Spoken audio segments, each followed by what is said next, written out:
दे सकते हैं आप कोई? हाँ बिल्कुल, जैसे हिमाचल में हमारे बहुत प्यारी प्यारी लेक्स हैं, जैसे प्राशव लेक है। अगर मैं प्रेजेंट आपके कांगड़ा डिस्ट्रिक्ट की बात करूं तो जैसे आपकी जो बोह वैली में है ऊपर, कौन सी लेक है? करेरी लेक है ना, करेरी लेक है। और भी बहुत सारी लेक्स जो है जो मतलब नेचुरल है ना। तो ये टू टाइप्स की आती है। अब बात करते हैं कि ये मतलब इम्पोर्टेंट क्यों है, ये टूरिज्म का कंपोनेंट क्यों है। ऑब्वियस सी बात है, अगर कोई आकर्षण की जगह ही नहीं होगी, अगर कोई प्लेस ही नहीं होगा, तो आप लोग घूमने कहाँ जाएंगे, है कि नहीं? है ना। अगर फॉर एग्जांपल मैं अगर जयपुर राजस्थान की बात करूं, अगर वहां पे कोई डेस्टिनेशन ही ना होती, घूमने की कोई जगह ही नहीं होती, क्या पर्यटन की कल्पना कर सकते हैं? ऑब्वियस सी बात है, अगर घूमने के लिए कोई जगह ही नहीं है तो उसकी आप कल्पना नहीं कर सकते, राइट। अब अट्रैक्शन, अब लिखिए आप अट्रैक्शन लिखिए नोटबुक पे। Attraction of the destination itself.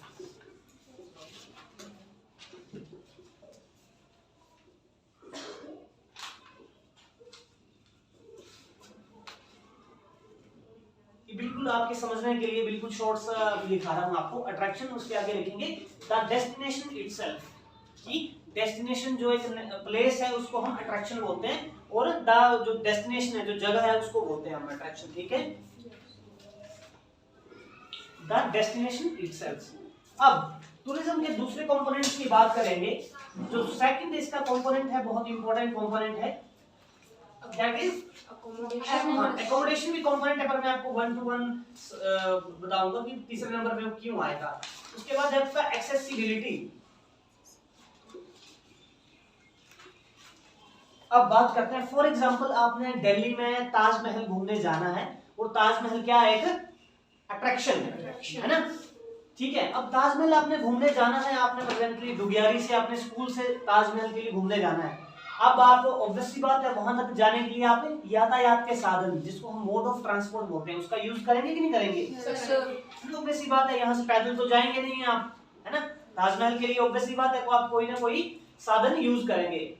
ये डिपेंड करता है आपके बजट के ऊपर। अगर आपका बजट अच्छा है, अगर आपके पास ज्यादा पैसे हैं, तो आप क्या करेंगे, आपके बिल्कुल आसपास में यहीं पे गग्गल एयरपोर्ट है ना, गग्गल एयरपोर्ट से आप फ्लाइट लेंगे, आप सीधा बाय मोड ऑफ ट्रांसपोर्ट, कौन से ट्रांसपोर्ट का यूज करेंगे, गग्गल से आप by air. Very good. Obviously बात है, यहाँ से आप, अगर आपका बजट थोड़ा लो है, तो आप बाय बस जाएंगे, ऐसा ही है ना।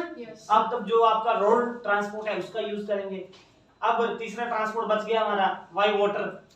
अब वाई वाटर का यहाँ पे कोई है नहीं, है ना। अब वाई वाटर कहाँ से जाएंगे, है ना, कोई ऐसा प्लेटफॉर्म नहीं है। अगर आप किसी फॉरेन कंट्री जाना है, तो हो सकता है कि आप समुद्री जहाज के थ्रू, है ना, शिप के थ्रू आप दूसरी कंट्री में जाएंगे, है ना, ठीक है। तो यहाँ से आप बाय एयर या बाय रोड ट्रांसपोर्ट का आप यूज करेंगे, ठीक है। लगा पता कि ये जरूरी क्यों है।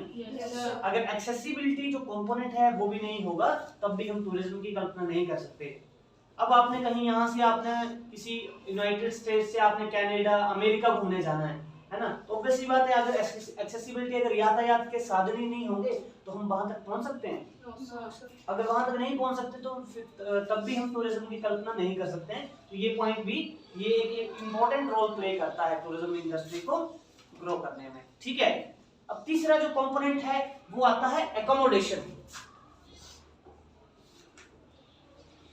एक्सेसिबिलिटी जो आपका कंपोनेंट है, इसके आगे आप नोट करेंगे, इसके आगे लिखिए हाउ टू रीच, कि आपने उस जगह तक कैसे पहुंचना है, हाउ टू रीच।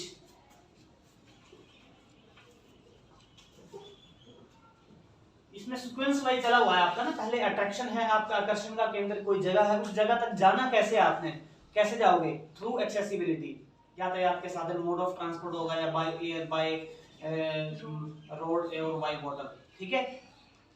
तो आपने पहुंचना कैसे उस जगह तक, उसको हम एक्सेसिबिलिटी बोलते हैं, ठीक है।